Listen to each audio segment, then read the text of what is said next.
Greetings, humans. I'm Gabe, and for our adventure today, we are going to repurpose a man's shirt into a child's dress. So what you're gonna need is an old work shirt. You will need a dress that fits your daughter, presumably, that you're going to use basically for size.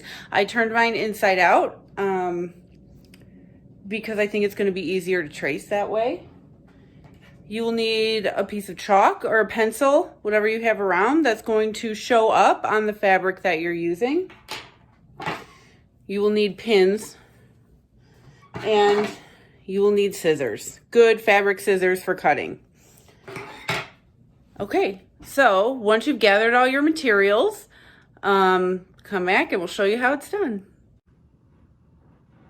Okay, so the first thing you want to do is lay out your shirt as flat as possible. So this shirt is pretty straight already. If it was really wrinkly, I would iron it, but I don't have to do that here. Okay, and then you're going to take your dress that you're using for sizing, and you're going to lay it as best as you can right in the middle. So I'm going to use kind of the tags right here as a guide. So I'm just gonna see how this middle tag is pretty even here. I'm gonna pull this down because I don't want that top seam to be part of what I'm sewing into. And then as soon as that's set up like that, I'm going to take my dressmaker's chalk and trace the dress. So I'll start at the top and just get the neckline in here.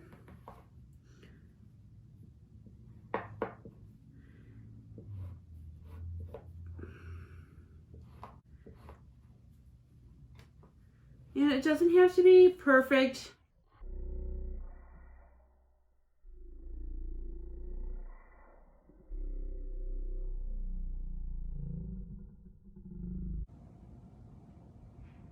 You know what else doesn't have to be perfect?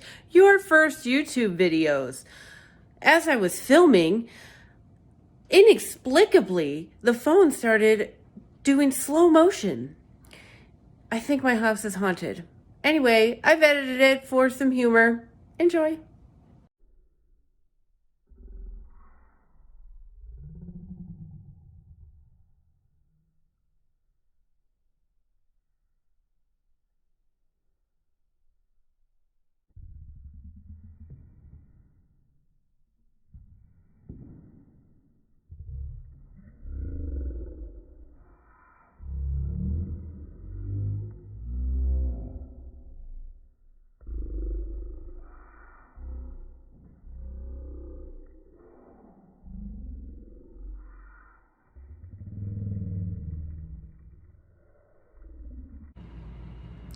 Once you're finished tracing your dress, you're going to want to pin it with your dressmaker straight pins.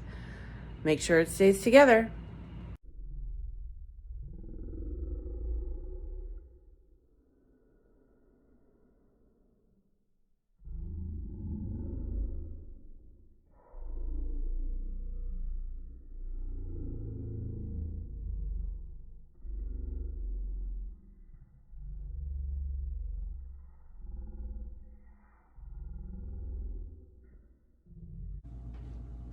And just like that, the slow-mo evil spirit disappeared.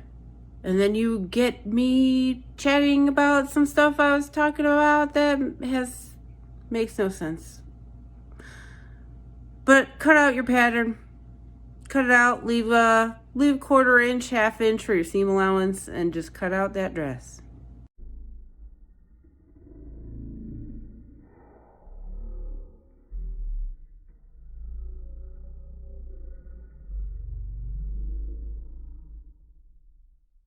Like by memory. I'll try and find the original post for you and put it in the put it in the description, but I'm just doing this from memory. I just found it like a couple months ago and was like, oh, that's really cute. So here we go.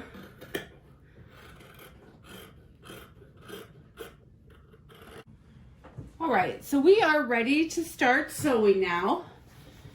And I'm using a dark colored thread so you can see it. And I have everything kind of set up and ready to go. We're using a straight stitch on the sewing machine. Here, I'm going to start, I like to sew really close to my edge, so. All right, here we go. So when you sew,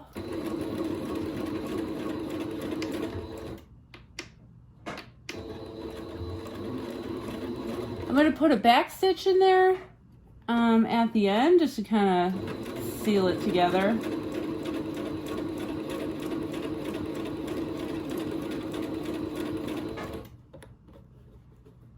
And I'm just going to kind of follow that line that I drew.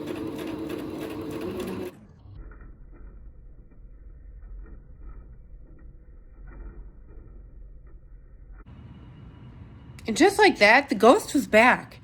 And I didn't know what to do, so I just kept working.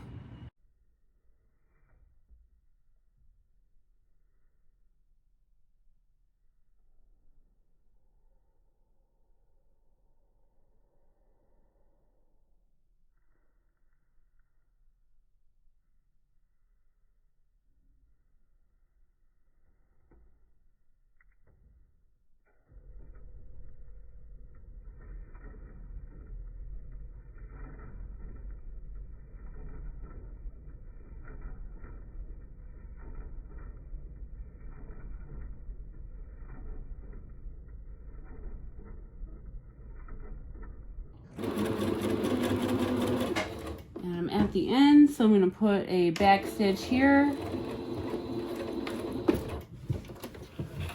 And okay, we have the two pieces sewn together. I'm going to take out the remaining pins.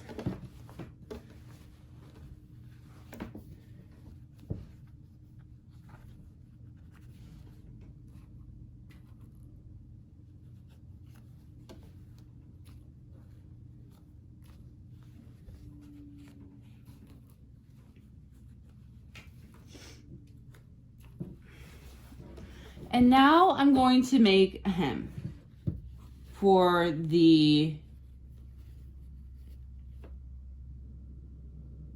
shoulders and for the neck.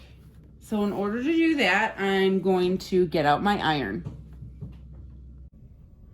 Okay, I do not have a fancy ironing board, but I do have a desk with a drying mat, or you can use a towel and an iron. So to make it easier on myself, what I'm going to do is fold these over and then iron this before I attempt to sew this hemline here.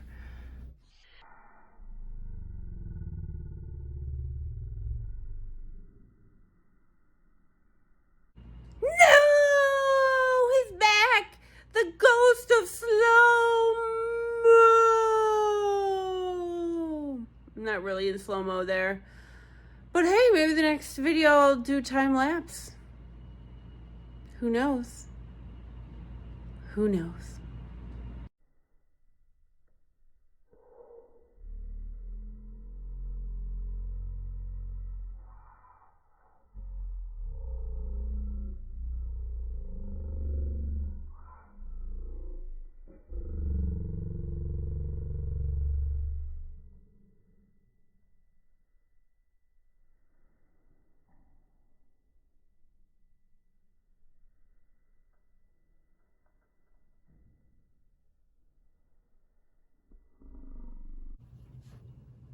All right, so now I have my seams pressed open and my armholes ironed down.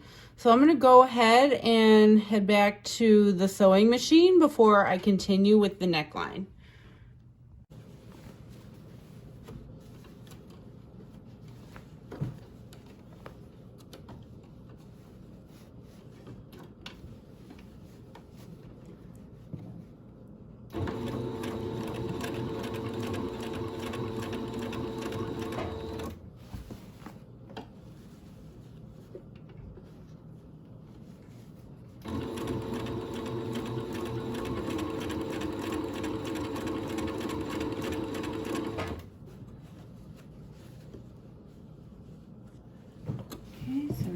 center, stop, bring around, fold, and sew.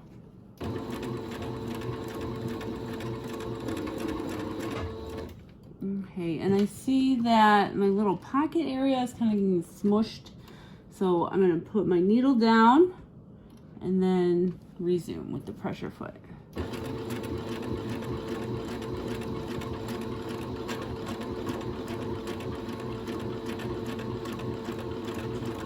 Okay, so stop, bring around, fold, and I'm folding on a couple of parts here. I want to fold this open so I can kind of guide that through.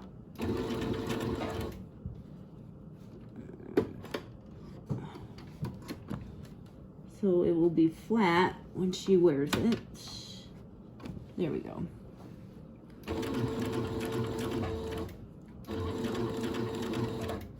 Okay, again, bring the fabric around. Sometimes you need to push it through like that. And continue to sew.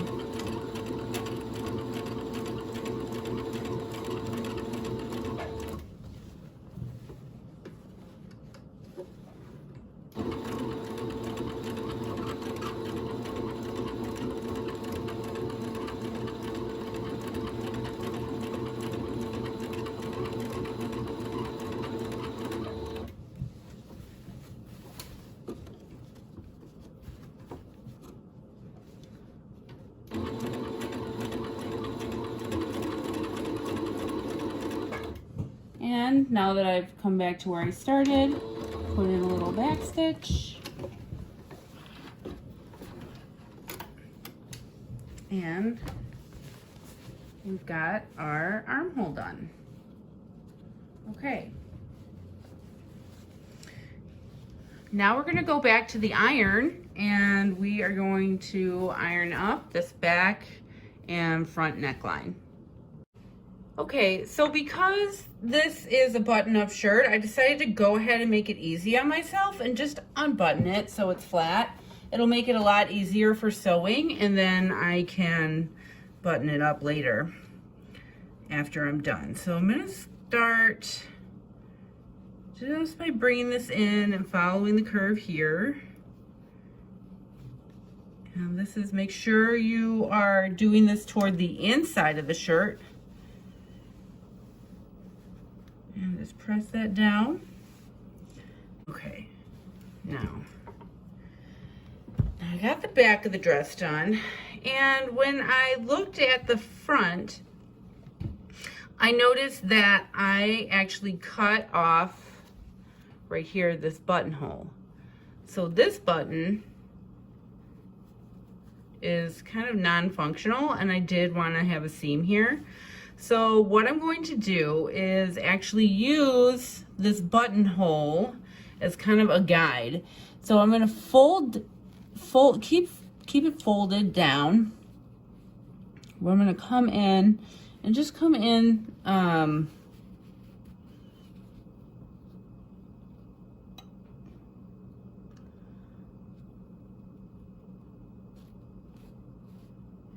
actually, that's not what I'm going to do.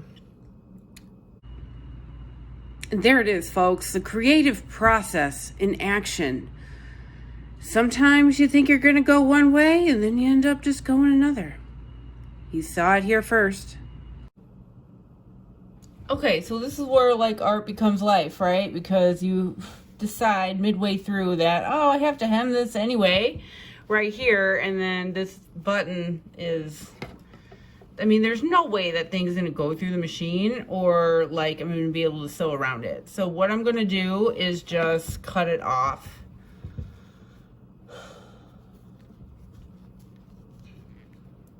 So I'm just gonna kind of gather it. I'm gonna be really careful to make sure I'm only cutting the thread and not the shirt. Okay, so I have my seams pressed and I'm ready to sew. I did notice that the print is coming off, as you can see on there. Hopefully it'll come off in the wash. So maybe do not press with the iron on a printed fabric, or just use a towel. Usually I just use a white towel. I was kind of being lazy. That's what happens. So hopefully it'll come off in the wash. I'll spray it. And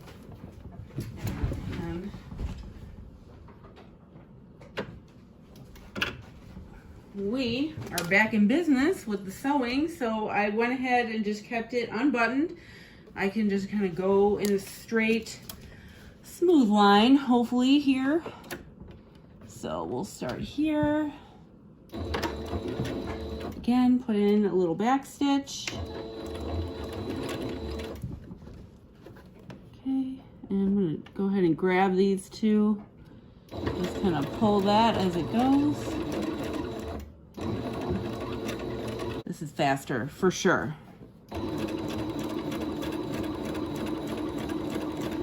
All right, we're in the final stretch. And I definitely want to be careful. This is where this buttonhole is that I'm just going to kind of sew over and pretend like it's not there. See what happens. There we go. Okay, I'm at the end, back stitch.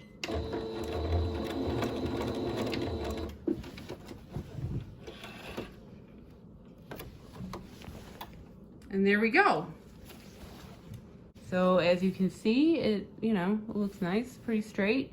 I'm gonna go ahead and trim off these little bits and then do that one part on the armpit where it was all loopy. And then we will be back with her trying it on and we'll decide what to do about the button. So here is the finished product. Maisie, can you do a little spin for us? Turn around. So come a little closer. As you can see, I ended up doing nothing with this button here because it's buttoned down far enough and that's not going to be consequential. And then I did try everything I could to get out this stain back here, but nothing worked. So at least I won't feel bad sending her to school in a white shirt that she can get messy. That concludes our adventures of upcycling a man's shirt, editing video that you didn't know was in slow-mo, and basically just having a good time. So if you liked it, please help me like, subscribe, ring the bell, and help me grow the channel, guys. Please leave your thoughts, comments, suggestions, more of what you want to see, don't want to see. Let me know what worked, what didn't. And thank you so much. Have a great day. See you next time.